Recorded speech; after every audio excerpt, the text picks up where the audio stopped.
The gallery doors had just opened when security approached her. She stood near the entrance in a faded canvas jacket, worn jeans, and scuffed boots that had seen more paint than polish. Her silver hair was pulled back in a loose bun, strands escaping around a face lined with decades of late nights and early mornings in cold studios. The guard's voice carried across the polished marble floor. "Ma'am, I'm going to need you to step outside. This is a private event." She looked up from the exhibition brochure in her hands, her fingers smudged with charcoal that never quite washed clean. "There must be some mistake. I was invited." The guard's expression remained unchanged, professionally blank but firm. "This opening is by invitation only, for patrons and collectors." His eyes swept over her appearance, lingering on the paint-stained hem of her jacket. "I think you're looking for the community center. They have open studio hours on weekends." Around them, guests in tailored suits and cocktail dresses began to notice the exchange.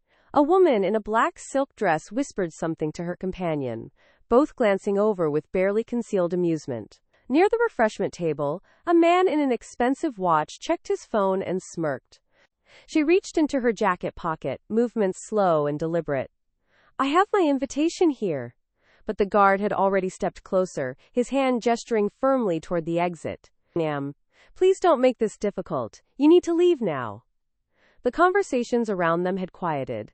Phones emerged from purses and pockets, cameras angled discreetly. Someone, near the sculpture installation, laughed, the sound sharp and cutting in the suddenly attentive space. A younger woman in designer heels leaned toward her friend. "Did she wander in from the street?" The friend replied loud enough to carry. "Probably thought this was a soup kitchen." More laughter rippled through the crowd. She stood there, brochure still in hand, looking at the guard, then at the gathering audience, then at the massive banner hanging from the ceiling behind them. The words were printed in elegant serif font across 20 feet of white canvas. "Tonight's featured exhibition." But they had just mocked the wrong woman, and in the next few moments, the gallery would fall silent in a way none of them had experienced before. Have you ever been judged by your appearance before anyone bothered to learn your name? Before we continue, ask yourself what assumptions you make about worth and where they come from. Because what's about to unfold will challenge everything these people believed about art, value, and the quiet dignity of those who create without needing to announce it. The morning had started like most others for her. She woke at 5 in a studio apartment above a hardware store in the old industrial district, where rent was cheap and landlords didn't ask questions about turpentine stains on the floors. The walls were covered with canvases in various stages of completion, some stretching from floor to ceiling, others small and intimate as postcards. Her bed was a mattress on a wooden pallet, pushed against the wall to maximize space for her work. She had lived this way for 40 years. Through marriages that couldn't survive the obsession. Through gallery rejections that arrived with polite form letters. Through teaching gigs at community colleges that paid just enough to buy supplies and keep the lights on. Through decades when her style was considered too traditional, then too experimental, then too personal to have commercial appeal. The art world had always been ambivalent about her work. Critics acknowledged her technical skill but dismissed her subjects as too accessible, too emotional, lacking the intellectual distance that defined serious contemporary art. Her paintings depicted ordinary people in moments of private revelation. A bus driver at the end of a shift. A nurse removing her mask after a difficult surgery. A janitor pausing in an empty office building at dawn. Faces marked by work and worry, and the small dignities of survival. Museums purchased her pieces occasionally, more from obligation than enthusiasm, filing them in storage where they gathered dust between infrequent rotations. She had been represented by galleries before, but always the smaller ones, the spaces that catered to local buyers looking for something to hang in their homes rather than their investment portfolios. 3 years ago, everything had changed. Not suddenly. Not dramatically, just quietly, the way most real transformations occur. A museum curator in another city had pulled one of her paintings from storage for a traveling exhibition on labor and identity.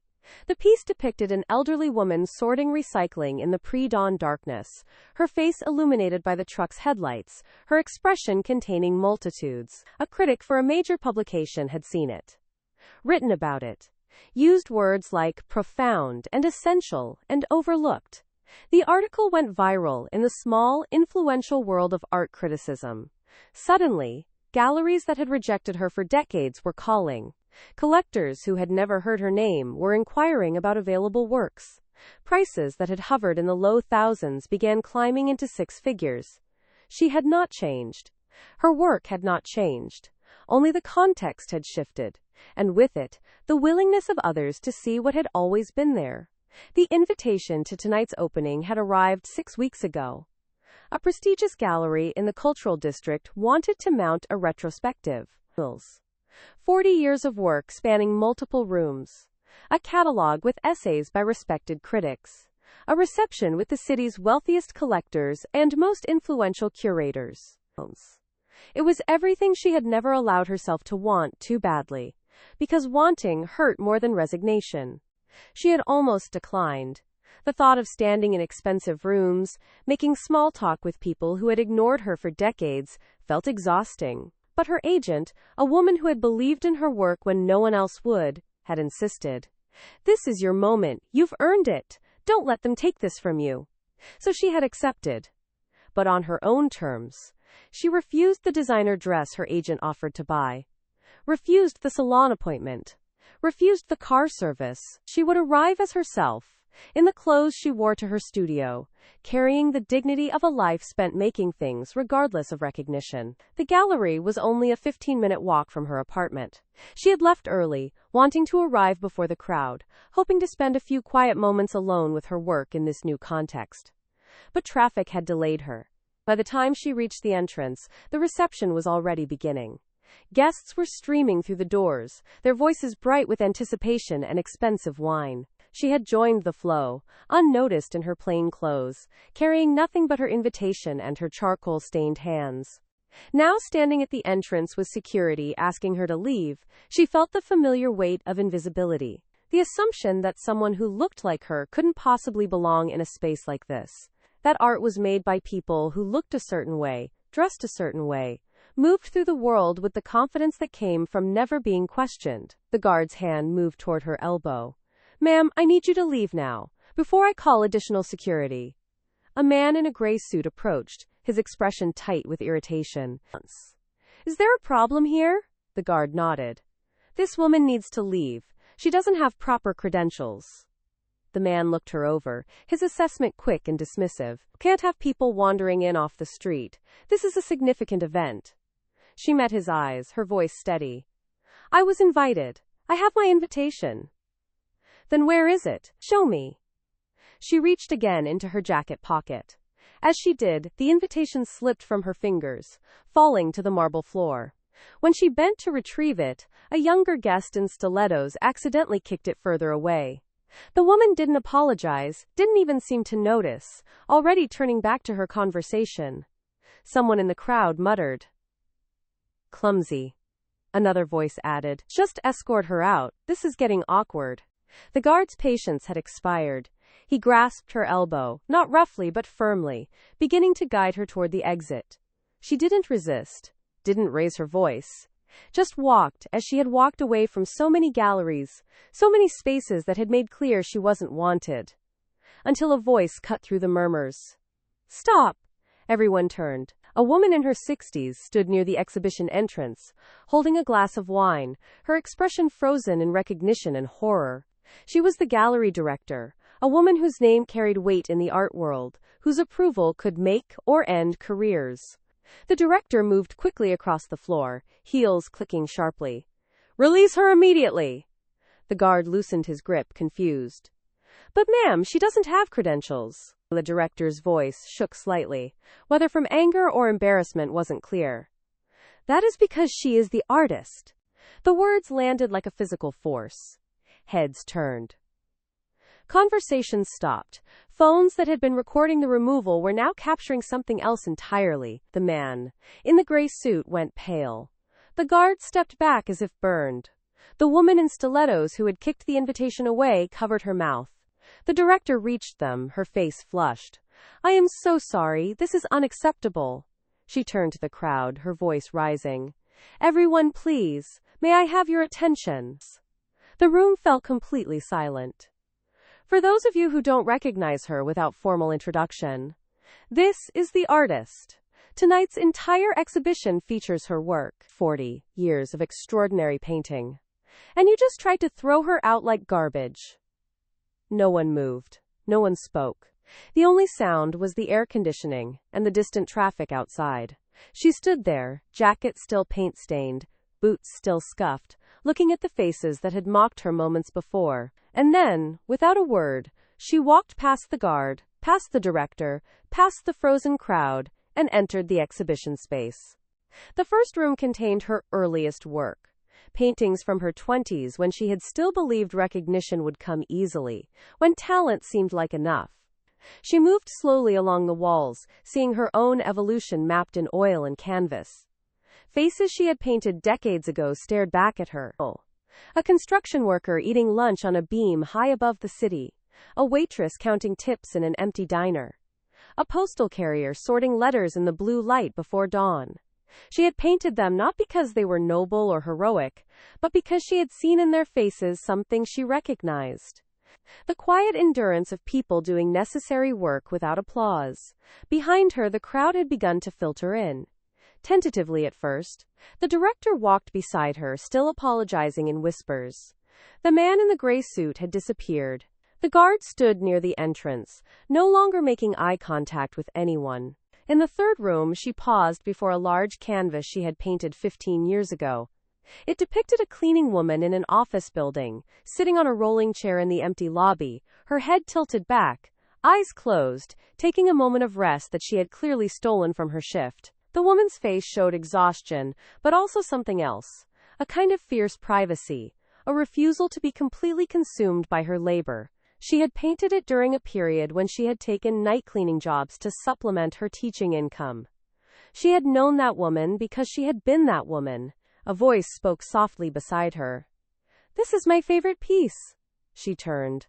A younger woman stood there, maybe 30, dressed simply but well, and one of the mocking crowd from earlier. Someone who had arrived after the incident at the door. "The painting shows something most people don't want to see," the young woman continued. "That the people they ignore have entire interior lives. Dreams and thoughts and moments of grace that have nothing to do with serving others." She nodded slowly. "That's exactly what I hope to capture." They stood together in silence for a moment. Then the young woman extended her hand. "I'm a painter too. Or trying to be. I work in a restaurant to pay rent. Some nights I'm so tired I can't even pick up a brush. But seeing your work, knowing you kept going for 40 years, it helps." She took the young woman's hand. "Keep going, not because recognition will come. It might not. But because the work itself matters. Because bearing witness matters." The young woman's eyes filled. "Thank you." As she moved deeper into the exhibition, she became aware of a shift in the atmosphere. The crowd had grown larger, word spreading through the cultural district about what had happened at the entrance. People who had witnessed the incident were now looking at her work with expressions of shame and discomfort. People who had arrived later were confused by the tension in the air. Near a painting of a home health aide helping an elderly client dress, she overheard a conversation. "That's her? The woman they tried to kick out? I saw the video someone posted. It's already all over social media." The second voice was quiet, embarrassed. "I was here. I laughed. I actually laughed when they were removing her." The first voice turned cold. Laughed at the artist at her own exhibition? The second person said nothing else, just walked away quickly, shoulders hunched. The director approached again, this time with a small group in tow. Collectors, by the look of them. People whose checkbooks could transform careers. "I wanted to introduce you to some of our most important patrons," the director said, her voice still carrying an undertone of apology. "They've been eagerly waiting to meet you." The collectors extended hands, offered praise, asked about process and inspiration and availability of work. She answered politely but without enthusiasm. This was the transaction she had always known existed beneath the gallery world's rhetoric about art and vision. These people didn't care about the cleaning woman or the bus driver or the nurse. They cared about investment, about having something valuable that others wanted, about being able to say they had recognized her importance. One collector, a man in his 70s with silver cufflinks, leaned in. I'd like to acquire several pieces, the earlier works especially. I think they'll appreciate significantly. She looked at him. Why? He blinked, surprised. Excuse me? Why do you want them? Because I believe your star is rising. This is the moment to buy before prices go even higher. She nodded slowly. So you see them as investments, not as paintings, and as windows into other lives, just as assets that will increase in value. He looked uncomfortable. Well, I appreciate the artistry, of course, but at this level, one must also consider market factors. She turned away from him without another word, leaving him standing with his mouth half open. The director hurried after her.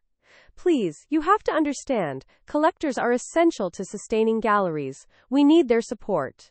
She stopped. Do you know how long I've been painting? 43 years. Do you know how many galleries rejected me?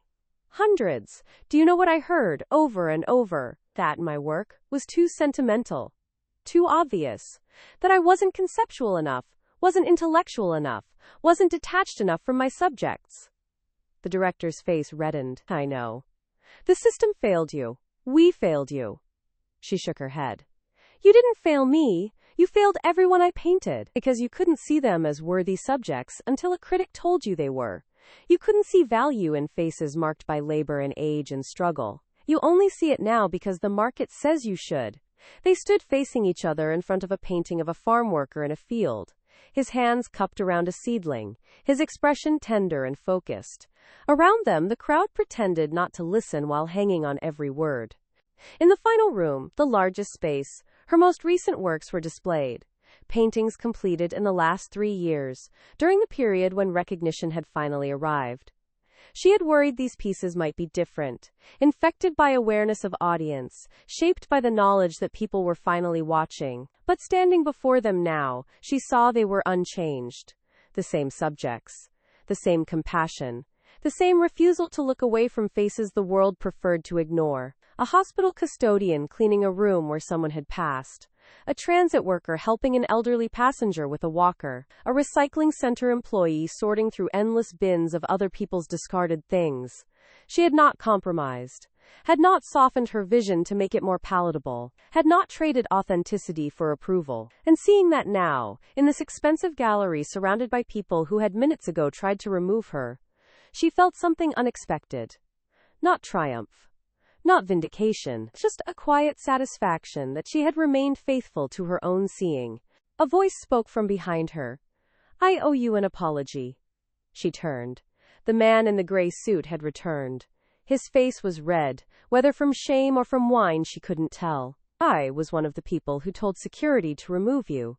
I didn't know who you were. She met his eyes. Would it have mattered if I wasn't the artist? If I was just someone who wandered in off the street, hoping to see beautiful things? Would I have deserved kindness then? He opened his mouth, closed it, opened it again. I don't know how to answer that. That's the problem, she said softly. You think worth has to be earned. That dignity is something you give to people based on credentials. A man looked at the painting beside them. A portrait of a street sweeper pausing to watch birds in a tree. His broom resting against his shoulder, his expression momentarily transported. These people in your paintings, he said. Do you know them?